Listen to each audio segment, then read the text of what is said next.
आज के मंत्र में अग्नि शब्द है। अग्नि शब्द के अनेक अर्थ हैं। ये भौतिक अग्नि भी है जिसमें हम यज्ञ करते हैं, भोजन बनाते हैं, इसका नाम भी अग्नि है। और यहाँ अग्नि शब्द का अर्थ है ईश्वर। और भी अन्य अर्थ हैं, प्रसंग के अनुसार अर्थ लेना चाहिए। तो यहाँ अग्नि का अर्थ है ईश्वर। तो आज के मंत्र में बताते हैं अग्नि ही पूर्वे भी ऋषि भी ईड्य। जो ईश्वर नामक अग्नि है, अग्नि का अर्थ है जो अग्रणी होता है। अग्नि अग्रणीर भवति, जो आगे चलता है, जो मार्गदर्शक है, जो हमें रास्ता दिखाता है, क्या करना चाहिए क्या नहीं करना चाहिए। इस प्रकार से जो रास्ता दिखाने वाला है, नेतृत्व करने वाला है, उसको अग्नि कहते हैं। तो ईश्वर हमारा मार्गदर्शक है। वो हमको रास्ता दिखाता है कि ये काम करो, ये मत करो, ये अच्छा है, ये बुरा है। 24 घंटे ईश्वर हमें रास्ता दिखाता रहता है, सही गलत का ज्ञान देता रहता है हमारे मन में। जब हम कोई अच्छा काम करने की योजना बनाते हैं तो मन में आनंद होता है, उत्साह होता है, निर्भयता होती है। ये ईश्वर की ओर से मार्गदर्शन है। उसकी ओर से ये सूचना दी जा रही है कि ये काम अच्छा है, आप करो। और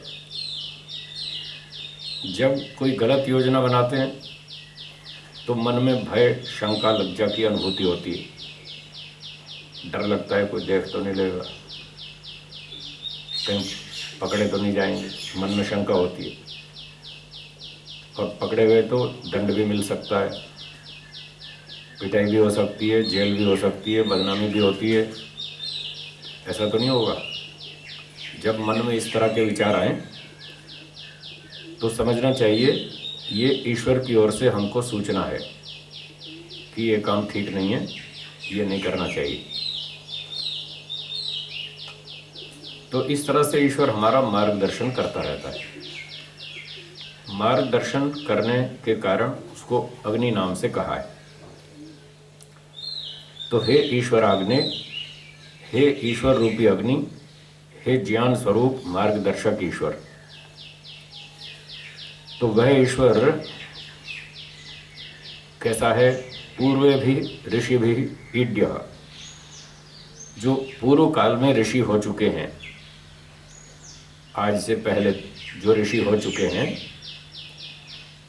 ऋषि का अर्थ लिखा है ऋषि दर्शनात्। निरुक्त शास्त्र में लिखा है कि ऋषि उसको कहते हैं जो समाधि में बैठकर ईश्वर का दर्शन करते हैं और मंत्रों का दर्शन करते हैं। मंत्रों का दर्शन मतलब ईश्वर की अनुभूति करते हैं और ईश्वर से वो मंत्रों के अर्थ पढ़ लेते हैं, सीख लेते हैं, समझ लेते हैं। फिर वो उन मंत्रों की व्याख्या करते हैं बाद में। उनको ऋषि कहते हैं। तो ये दुनिया में सबसे ऊंचे स्तर के लोग हैं जो ऋषि होते हैं। समाधि लगाकर ईश्वर की अनुभूति करते हैं और ईश्वर से विद्या पढ़ते हैं। इससे ऊंची योग्यता और किसी मनुष्य में नहीं होती। तो पुराने समय के जो ऋषि मुनि थे, जो समाधि लगाकर ईश्वर से वेदों को पढ़ते थे, उनके द्वारा भी ईड्य, ये ईश्वर स्तुति करने योग्य है। वो लोग भी ईश्वर की स्तुति करते थे। इसलिए करते थे कि मनुष्य को बहुत सारी चीज़ें चाहिए। धन चाहिए, बल चाहिए, विद्या चाहिए, भूमि, भोजन आदि आदि सब चीज़ें चाहिए। इन सारी चीज़ों में सबसे अधिक उत्तम वस्तु, मूल्यवान वस्तु ज्ञान और आनंद है। और जितनी भी चीज़ें हम प्राप्त करना चाहते हैं उन सब का उद्देश्य यही है कि हमको ज्ञान मिले, आनंद मिले। और इन दो में भी तुलना करें तो अंतिम लक्ष्य तो आनंद है। हम जो भी करते हैं आनंद प्राप्ति के लिए करते हैं, दुख की निवृत्ति के लिए करते हैं, चाहे वो काम ठीक हो चाहे गलत हो। मतलब कोई व्यक्ति ये सोचता है कि ऐसा काम करने से मुझे लाभ होगा, सुख मिलेगा, आनंद मिलेगा, उसका उद्देश्य तो आनंद प्राप्ति ही है। चाहे उससे आनंद मिले या ना मिले वो अलग विषय है, उद्देश्य उसका वही है कि ऐसा करने से मुझे सुख मिलेगा, मुझे लाभ मिलेगा। अब जैसी उसकी बुद्धि है वैसा ही सोचेगा वो, वैसा ही निर्णय लेगा। एक व्यक्ति की बुद्धि कम है, योग्यता कम है, तो वो गलत चीज़ में भी ऐसा सोचता है कि ऐसा करने से मेरा सुख बढ़ेगा, तो ऐसा मानकर वो गलत काम भी कर लेता है। बाद में जब परिणाम निकलता है तब उसको समझ में आता है कि मैंने तो गलती की, मैं सोचता था इसमें मुझे लाभ होगा, अब नुकसान हुआ। तो वो व्यक्ति जब बाद में हानि उठाता है तब उसको समझ में आती है कि मैंने गलत किया। अच्छा, पहले उसको कुछ लोगों ने सलाह दी थी, भाई तू ये काम मत कर, तुझे नुकसान होगा, तब उसको समझ नहीं आई, उसने दूसरे की सलाह मानी नहीं, और खुद उसको पता नहीं था कि ऐसा करने से नुकसान होगा। बस इस तरह से लोग गलतियां करते हैं, सारी दुनिया ऐसे ही गलतियां कर रही है। और एक क्षेत्र और भी ये गलती करने का, जब व्यक्ति को पता भी होता है कि ये गलत है और फिर भी वो गलती करता है, जानबूझ के करता है। एक व्यक्ति ने मुझसे एक दिन पूछा कि जी जब लोग समझते हैं ये काम गलत है फिर क्यों करते हैं? तो मैंने उनको कहा उनको मज़ा आता है, गलत काम करने में उनको मज़ा आता है, सुख मिलता है इसीलिए तो करते हैं। अच्छा ये बताइए, शराब पीना ठीक है या गलत है? गलत है ना, तो फिर भी लोग पीते हैं, और जानबूझकर पीते हैं। उनको पता भी है कि ये हानिकारक है, उसके बाद भी पी रहे हैं। क्यों पी रहे हैं? उनको सुख मिलता है। वो ऐसा मानते हैं कि हमें सुख मिलता है, सुख मिलता हो ना मिलता हो वो अलग बात है, वो भी एक भ्रांति है। उसमें सुख तो थोड़ी देर का ही होता है और बाद में परिणाम बहुत खराब होता है, रोगी हो जाता है व्यक्ति। तो वो जानते हुए भी कि शराब हानिकारक है, बाद में इसके परिणाम अच्छे नहीं निकलेंगे, सिगरेट पीना हानिकारक है, उसके बाद भी वो पीता है, जानते समझते हुए भी पी रहा है, उसको उसमें अच्छा लगता है। अब ये उसकी बुद्धि की कमी है कि वो गलत चीज़ को, हानिकारक को भी लाभदायक मान करके उस काम को करता जाता है। ये उसमें बुद्धि की, ज्ञान की, योग्यता की कमी होने के कारण वो ऐसा करता है। ऐसे ही सब जगह समझ लीजिए, बहुत सारे लोग जानबूझकर झूठ बोलते हैं। वो ये मानते हैं कि झूठ बोलने से लाभ होगा। कोई ये सोचकर झूठ नहीं बोलता कि मुझे झूठ बोलने से नुकसान होगा इसलिए मैं झूठ बोल लूँ। अपना नुकसान करना कोई नहीं चाहता, लाभ ही करना चाहते हैं, फिर भी वो उल्टे सीधे काम करते रहते हैं ये मानकर कि इससे मुझे लाभ होगा। तो मैंने जैसे अभी बताया था कि परिणाम बाद में पता चलेगा कि झूठ बोलने से लाभ हुआ या हानि हुई। बाद में जब हानि होगी तब समझ में आएगा। तो कुछ लोग बुद्धिमान होंगे जो नुकसान उठा करके भी समझ जाएंगे कि चलो इसमें गलती से नुकसान हुआ, अब आगे नहीं करूँगा। गलती करके हानि उठा के तब भी समझ में आ जाए तो भी ठीक है। अब उसका क्या करें जो गलती भी कर रहा है, नुकसान भी उठा रहा है, समझ भी रहा है कि इससे हानि हो रही है और फिर भी नहीं छोड़ रहा, उसका तो क्या करेंगे? उसका तो भगवान ही मालिक है, वो तो फिर ईश्वर की व्यवस्था से जैसा आगे होगा सो होगा। तो उस व्यक्ति को इतनी बुद्धिमत्ता तो कम से कम रखनी चाहिए कि जब मैंने परीक्षण भी कर लिया कि इसमें नुकसान हो रहा है, सब लोग मुझसे नाराज़ हो रहे हैं, कोई मेरा सपोर्ट नहीं कर रहा, कोई समर्थन नहीं कर रहा, और फिर भी मैं वो गलती करे जा रहा हूँ, अपनी मनमानी किए जा रहा हूँ, तो इतनी तो बुद्धि होनी चाहिए व्यक्ति कम से कम उस काम को छोड़ दे।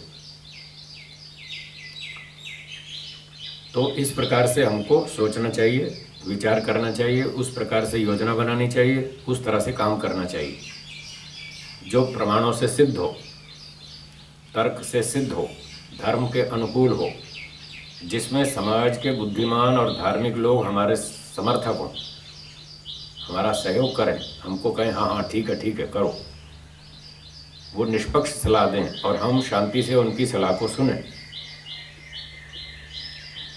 कभी कभी लोग ऐसे भी चालाकी करते हैं कि काम ऐसा टेढ़ा मेढ़ा उलझा देते हैं, फिर वो पूछते हैं जी अब बताओ मैं क्या करूं, अब क्या करना, अब तो आप कर डाला जो करना था।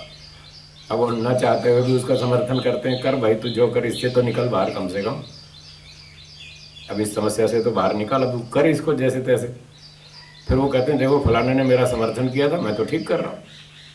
फिर वो इस चीज़ का ऐसे दुरुपयोग करते हैं।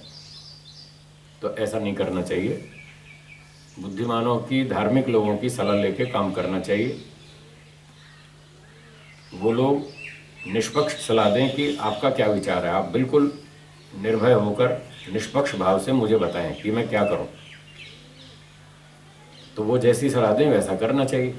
जो अपने से योग्य हो, अधिक योग्य हो, सीनियर हो, अधिक अनुभवी हो, उसकी सलाह लेकर चलना चाहिए। नहीं तो बहुत सारी गलतियां कर देंगे और जीवन बहुत छोटा है, बहुत सारी गलतियों के बाद जाके समझ में आएगा कि हमने गलतियां करी, अब सारा समय निकल गया, अब क्या करें, अब समझ आई बुढ़ापे में, अब तो बस पश्चाताप कर सकते हैं और क्या कर सकते हैं। फिर यही सोचेंगे भाई अब तो जीवन निकल गया, चलो अगली बार करेंगे, अब अगले जन्म में फिर वही गलतियां करेंगे। तो फिर ऐसे गति बहुत कम हो जाती है, प्रगति नहीं होती। तो बुद्धिमत्ता से काम करना चाहिए। बुद्धिमान धार्मिक विद्वानों की सलाह लेकर चलना चाहिए। तो ईश्वर जो है वो हमें सलाह देता रहता है। और ऋषि लोग, पुराने ऋषि लोग समाधि में बैठकर ईश्वर से सलाह लेते थे, उसके निर्देश में काम करते थे। वो सबसे अधिक बुद्धिमान थे, वो भी ईश्वर की स्तुति करते थे। उनको पता था भाई जो चीज़ हम चाहते हैं वो ईश्वर ही दे सकता है और कोई नहीं दे सकता। इसलिए वो सबसे अधिक ईश्वर की उपासना करते थे, ईश्वर की स्तुति करते थे, ईश्वर से प्रार्थना करते थे, उसी से लाभ उठाते थे। तो पुराने समय के ऋषि लोग भी ईश्वर की स्तुति प्रार्थना करते थे। और कहते हैं नूतनई, और जो आजकल के नए विद्यार्थी हैं जो वेदों को पढ़ते हैं, पढ़ रहे हैं, वो भी इसी ईश्वर की उपासना करते हैं जो अग्नि नाम वाला है, सबका मार्गदर्शक है। वो भी उसी की उपासना करते हैं, क्योंकि सत्य तो सत्य ही है। अगर प्राचीन काल के ऋषि मुनि लोग ईश्वर उपासना करते थे और उससे लाभ उठाते थे, तो आज के लोग भी उसी से उठाएंगे। जब उनके लिए सत्य था तो इनके लिए भी वही सत्य है, उसी से जो मिलेगा सो मिलेगा। इसलिए आजकल के नए विद्यार्थी भी ईश्वर की उपासना करते हैं। और बाकी जो संसार के लोग हैं, सामान्य लोग हैं, संसारी लोग, गृहस्थ लोग, वो भी इसी ईश्वर की ही उपासना करते हैं और इसी ईश्वर की उपासना करनी चाहिए, क्योंकि ये ईश्वर सबसे बड़ा मार्गदर्शक है, अग्नि स्वरूप है, ज्ञान स्वरूप है। उसका ज्ञान सर्वथा शुद्ध है, उसकी सलाह कभी गलत नहीं हो सकती। हमारे समझने में भूल हो सकती है, ईश्वर की सलाह कभी गलत नहीं होती। उसका ज्ञान शुद्ध है, वो सर्वज्ञ है, उसका ज्ञान संपूर्ण है, उसमें कोई कमी नहीं, कोई अधूरापन नहीं, कोई भ्रांति नहीं, कोई संशय नहीं। आप देखते हैं कभी कभी लोग किसी काम में उलझ जाते हैं तो किसी वकील की सलाह लेते हैं कि भाई आप बताओ कानून क्या कहता है, हमारी तो समझ में नहीं आ रहा, क्या करें। तो वहाँ जो अच्छे विद्वान होते हैं उस विषय के, वो वकील लोग उनको सलाह देते हैं। कोई व्यापार में कहीं काम अटकता है तो किसी सीए के पास जाते हैं कि जी हमको सलाह दो, हमें समझ नहीं आ रहा, क्या करें। तो जो लोग ऐसे अपने अपने क्षेत्र के विद्वानों से सलाह लेकर काम करते हैं, वो भविष्य में आने वाली आपत्तियों से बच जाते हैं, समस्याओं से बच जाते हैं। तो ईश्वर से बड़ा सलाहकार और कौन हो सकता है, उससे बढ़िया सलाह देने वाला और कौन हो सकता है, जिसके ज्ञान में कोई कमी नहीं, कोई भ्रांति नहीं, कोई संशय नहीं। इसलिए ईश्वर की सलाह सबको लेनी चाहिए। तो बाकी जो संसार के लोग हैं वो भी ईश्वर की सलाह लेते हैं, वो भी ईश्वर की उपासना करते हैं, उसी की भक्ति करते हैं, उससे प्रार्थना करते हैं। फिर आगे मंत्र में कहा कि स देवान एह वक्षति। स वही ईश्वर जिसकी सब लोग स्तुति करते हैं, उपासना करते हैं, प्रार्थना करते हैं, जो सबसे अधिक योग्य है, सर्वज्ञ है, सबका रक्षक है, सबका मार्गदर्शक है, ऐसा वह ईश्वर यह इस संसार में हमारे और सबके संसार के सुख के लिए, हमारे सुख के लिए और सब लोगों के सुख के लिए वो क्या करता है? देवान दिव्य गुणों को आवक्षति, वो सबको दिव्य गुणों को प्राप्त कराता है। तो दिव्य गुण क्या है? विद्या है, सबसे बढ़िया गुण है विद्या, ज्ञान। ज्ञान से जो सुख मिलता है वो और किसी वस्तु से नहीं मिलता, इसलिए संसार में सबसे उत्तम ज्ञान को माना जाता है, उसका मूल्य सबसे अधिक होता है। एक मजदूर सारा दिन खेत में काम करता है 8 घंटे धूप में, उसको 200-300 रुपये मिलते हैं। और एक विद्वान है, वो ऑफिस में एयर कंडीशन रूम में बैठकर 8 घंटे काम करता है, उसको दिन भर के 20,000 रुपये मिलते हैं। मजदूर को 300 रुपये मिलते हैं, उसको 20,000 मिलते हैं, इससे भी ज़्यादा मिलते हैं। बहुत सारे पैसे कमाने वाले हैं, ऐसी बड़ी बड़ी तनख्वाह होती है उनकी, करोड़ों में, महीने की करोड़ों में तनख्वाह होती है, साल की और बढ़ जाएगी।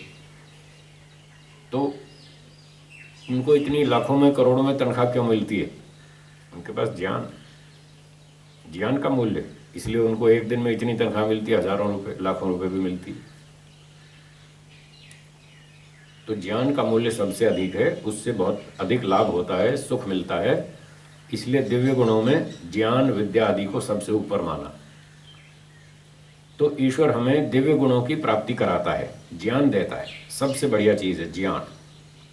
और उस ईश्वर से जो हम ज्ञान प्राप्त करते हैं, यदि हम उसका पूरा लाभ उठाएं, सदुपयोग करें, तो हम संसार में बहुत सुखी हो सकते हैं। उस ज्ञान से हम धन भी कमा सकते हैं, भोजन भी प्राप्त कर सकते हैं, मकान भी बना सकते हैं, सारे काम कर सकते हैं, सब अपनी आवश्यकताएं पूरी कर सकते हैं। ये धन, भोजन, मकान आदि ये सुविधाएं तो केवल जीवन रक्षा के लिए हैं, जीवन चलाने के लिए। इनसे तो केवल इतना ही लाभ, इनसे कोई सुख ज़्यादा नहीं मिलता है। इन भौतिक पदार्थों से ज़्यादा सुख की आशा भी नहीं करनी चाहिए, क्योंकि इनमें ज़्यादा सुख है भी नहीं, थोड़ा ही सुख है बस। और इनसे बढ़िया सुख तो उस ज्ञान से है, विद्या से है, जो संसार के पदार्थों का तत्व ज्ञान है, ईश्वर के संबंध में जो तत्व ज्ञान है, आत्मा के संबंध में जो तत्व ज्ञान है, और इस संसार के बारे में जो वास्तविक ज्ञान है, उससे बहुत बढ़िया सुख मिलता है, आनंद मिलता है। तो वह ईश्वर जो सबके द्वारा स्तुति करने योग्य है, सब लोग जिसकी स्तुति करते हैं, पुराने ऋषि भी करते थे, वर्तमान के विद्यार्थी भी करते हैं, और संसार के बाकी लोग भी करते हैं, ऐसा ईश्वर वो हमको विद्या आदि सब चीज़ों को प्राप्त कराता है। वक्षति, सब ओर से वक्षति प्राप्त कराता है, हमारे लिए संग्रहित करता है। यहाँ वक्षति जो क्रियापद है, इसमें वक्ष धातु है। वक्ष धातु का अर्थ है रोषे संघाते च, वक्ष रोषे संघाते च, तो संघात करना, संग्रह करना, इकट्ठा करना। तो ईश्वर हमारे लिए सब विद्या आदि चीज़ों को संग्रहित करता है, हमको जमा करता है, सारी विद्याएं हमको प्रदान करता है, हमको प्राप्त कराता है। तो इसलिए हम ईश्वर की स्तुति, प्रार्थना, उपासना करते हैं, वो हमें सब प्रकार के दिव्य गुण, ज्ञान, बल आदि प्राप्त कराए, धन, विद्या, सुख, शांति और सेवा, नम्रता, परोपकार, दया आदि आदि सब अच्छे अच्छे गुण हमें प्राप्त करावे। इसलिए हम ऐसे अग्नि स्वरूप परमात्मा की स्तुति करते हैं, उससे प्रार्थना करते हैं और उसकी उपासना करते हैं। तो ये बातें आज के मंत्र में बताई गई।